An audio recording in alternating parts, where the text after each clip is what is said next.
Halo Sobat Maya, kembali lagi ke series maraton saham IPO.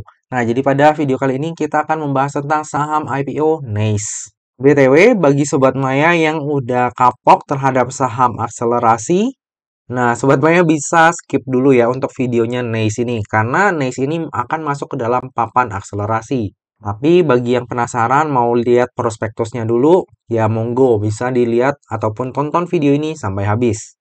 Jadi PT Hasana Boga Sejahtera atau NES ini didirikan pada tahun 2014 dan bergerak di bidang industri makanan bayi. Nah, NES ini ceritanya bermula di tahun 2009 ya, di mana ada ide membuat makanan pendamping ASI atau MPASI ya, dari seseorang yang bernama Nadia Juwita Ayu atau foundernya dari NES.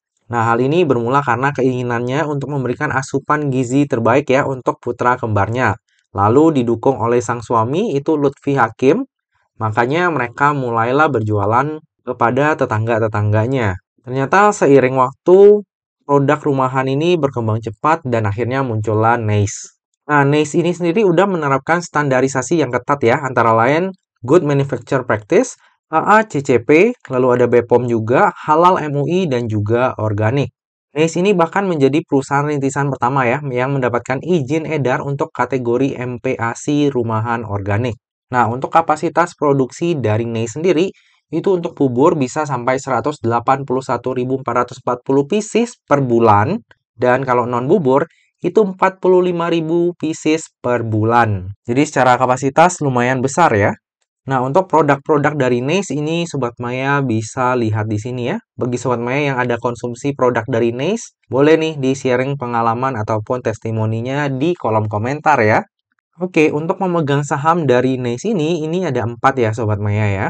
Dan ke semua pemegang saham ini, itu nggak akan menjual ataupun mengalihkan kepemilikan sahamnya sampai dengan 8 bulan semenjak NACE ini listing di bursanya kita. Alias ada lock-up period selama 8 bulan. Dari sisi kinerja, jika kita lihat ya, dari tahun 2020 ke tahun 2021 dan juga ke tahun 2022, NACE ini selalu mencatatkan pertumbuhan pendapatan. Namun dari sisi laba bersih, ini malah ada pengurangan ya Sobat Maya ya. Di tahun 2020, NACE berhasil mencetak laba sebesar 1,3 miliar, namun di tahun 2021 hanya berhasil mencetak laba sebesar 900 juta.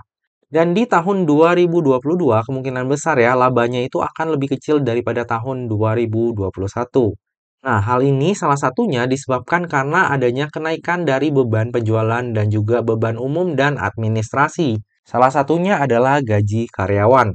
Jadi karena seiring berkembangnya usahanya NACE, mereka itu nambah karyawan nih Sobat Maya. Jadi dari tahun ke tahun selalu naik, jadi dari beban gajinya juga naik. Tapi menurut saya, kalau misalnya beban gaji untuk karyawan biasa, itu harusnya nggak terlalu mempengaruhi kinerjanya dari NACE ya. Cuma, bisa Sobat Maya lihat di sini ya, untuk susunan komisaris dan juga direkturnya, itu banyak yang direkrut yang menurut saya nih ya, profesional yang wow banget. Dan nggak mungkin gaji mereka ini kecil sih ya.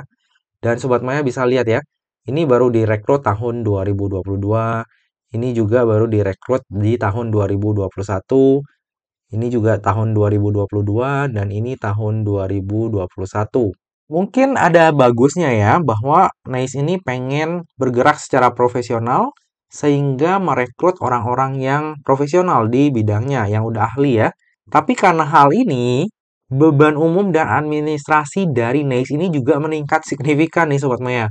Makanya Sobat Maya bisa lihat ya, dari tahun 2020 ke tahun 2021, itu pendapatannya naik, tapi laba usahanya malah turun. Ya, salah satunya karena rekrutan senior manajemen yang udah ahli kayak gini lah ya. Jadi, untuk biayanya juga mahal.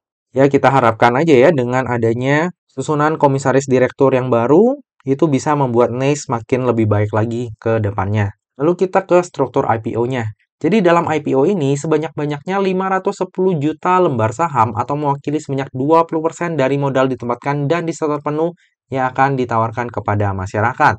Untuk harga penawarannya sendiri itu sebesar 100 sampai dengan 120.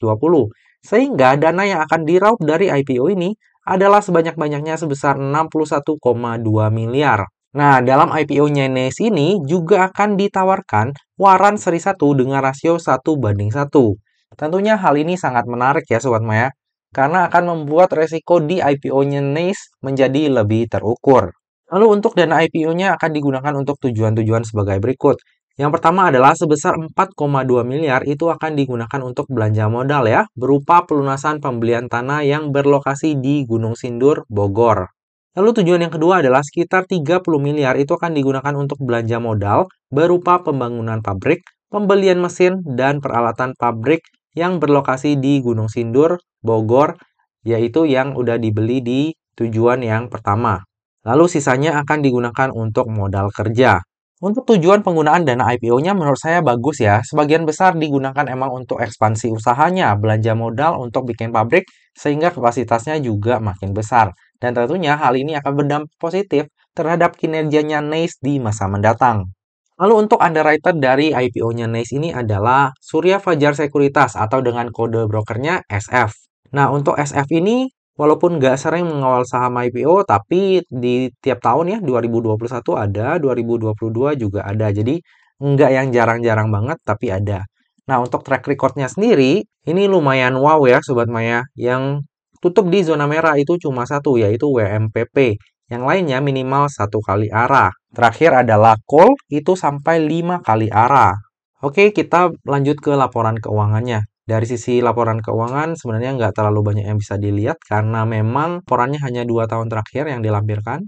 Tapi dari sisi aset ini terjadi peningkatan ya dari tahun 2020 ke tahun 2021. Hal ini terutama disebabkan karena adanya tambahan modal di setor. Lalu dari sisi ekuitas juga terjadi peningkatan yang signifikan dan ini memang karena adanya penambahan modal di setor. Nah, bagi Sobat Maya yang concern terhadap daftar efek syariah, jika kita lihat dari sisi rasio utang dan juga sektor usahanya, maka NACE ini akan masuk ke dalam daftar efek syariah. Oke, kita lanjut ke valuasinya. Nah, untuk valuasi NACE di tahun 2021 itu super mahal ya Sobat Maya. PR-nya 271,82 kali dan PBV-nya 11,21 kali. Di tahun 2022, valuasi dari secara PR-nya itu jauh lebih mahal lagi, 414,84 kali dan PBV-nya di 3,66 kali. Jadi secara valuasi, NACE ini tergolong mahal ya, bahkan untuk ukuran saham IPO. Lalu jika Sobat Maya lihat market cap-nya, ini market cap-nya di 306 miliar Sobat Maya. Dengan revenue sebesar 20-an M, market cap-nya itu di 306 miliar. Jadi Sobat Maya bisa mempertimbangkan sendiri lah ya. Jika kita bandingkan contohnya dengan PV kemarin, itu sales-nya 1 triliun lebih, tapi market cap-nya cuma 200-an miliar. Dan NACE ini agak sebaliknya ya. Jadi market cap-nya lebih dari 10 kali dari revenue-nya. Cuma kalau kita bicara jujur ya, di saham IPO untuk momentum jangka pendek, biasanya justru yang valuasinya kacau-kacau atau yang mahal-mahal, itu justru ada aja bandar yang naikin harganya. Nah, kita nggak tahu di IPO-nya NACE ini kayak gimana.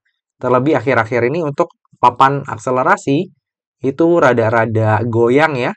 Selalu dibikin turun lebih dahulu. Nah, kita nggak tahu NACE kayak gimana. Tapi kalau misalnya kayak di IPO-nya NACE ini, jika memang nantinya emang dikerek naik ya, Sobat Maya juga harus aware bahwa untuk valuasi, secara valuasi ya, NACE ini udah tergolong mahal. Nah, dari tadi udah banyak hal yang kita bahas, sekarang tiba juga kita ke bagian kesimpulan. Kesimpulan yang pertama adalah, bisnisnya NACE itu sebenarnya cukup menarik ya, karena menyasar segmen makanan bayi yang selalu bertumbuh. Namun, kalau kita bicara dari margin usahanya, itu tergolong kecil dan untuk beban bisnisnya juga nampaknya kurang efisien. Lalu kesimpulan yang kedua, valuasi NACE itu tergolong mahal ya, bahkan untuk ukuran saham IPO. Lalu dari sisi tujuan penggunaan dana IPO-nya bagus ya, sebagian besar dipergunakan untuk belanja modal yang tentunya akan berdampak positif bagi kinerjanya NACE di masa mendatang. Kesimpulan yang ketiga, underwriter dari IPO-nya NACE ini adalah SF. Track record SF dalam mengawal saham IPO cukup bagus ya. Saham terakhir yang dikawal SF itu adalah Call, itu berhasil arah hingga 5 kali. Kesimpulan yang keempat, bersamaan dengan IPO ini, terbit pula waran seri 1 dengan rasio 1:1. Hal ini membuat IPO-nya NACE ini menjadi menarik ya, karena resikonya menjadi lebih terukur. Namun perlu diingat ya, bahwa NACE ini berada di papan akselerasi, di mana arah dan ARB-nya itu simetris di 10%.